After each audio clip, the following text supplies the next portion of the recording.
Aksi ini bisa diintegrasikan ke dalam dokumen perencanaan daerah, seperti Musrenbang, RPJMD, serta didukung melalui alokasi APBD. Mengingat sekitar 60% timbulan sampah merupakan sampah organik sisa makanan, maka pengelolaan sampah organik menjadi kunci agar tidak seluruhnya berakhir di TPA dan memicu emisi metana. Dalam pengelolaan sampah, itu terdapat 5 aspek penting yang harus dilakukan untuk sebuah kawasan bisa memulai pengelolaan sampah terpadu ya, atau pengelolaan sampah yang baik.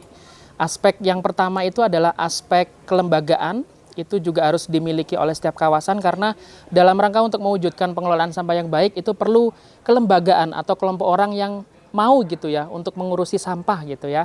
Terus yang kedua itu aspek regulasi, artinya kawasan tersebut harus memiliki regulasi yang kuat gitu untuk bisa disosialisasikan ke masyarakat terkait apa yang harus dilakukan untuk pengelolaan sampah di kawasan masing-masing.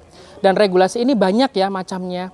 Bisa regulasi di tingkat pemerintah daerah atau tingkat kelurahan itu juga bisa diimplementasikan untuk mendukung pelaksanaan pengelolaan sampah di kawasan.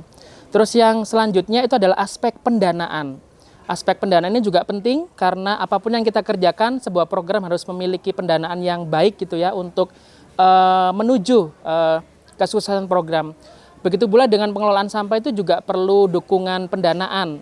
Dan pendanaan ini juga sangat luas ya cakupannya, kita bisa mengambil itu alokasi anggaran dari dana desa yang selama ini diserap oleh masyarakat desa dan juga pendanaan dari pemerintah daerah yang bisa kita usulkan ya melalui beberapa skema proposal gitu ya untuk memulai kegiatan ini. Kemudian untuk aspek selanjutnya yang keempat itu adalah partisipasi. Partisipasi masyarakat ini harapannya juga bisa mendukung ya adanya rencana yang sudah kita buat gitu. Partisipasi di sini adalah memungkinkan masyarakat untuk berpartisipasi untuk mulai mengurangi timbulan sampah, untuk memilah sampah, terus kemudian juga melakukan kewajiban yang tertuang dalam regulasi gitu ya, membayar iuran sampah tiap bulannya gitu ya. Kemudian yang selanjutnya terakhir ini juga menjadi yang sangat penting, ini adalah aspek teknologi tepat guna. Jadi kita juga perlu melihat aspek teknologi yang digunakan dalam pengelolaan sampah.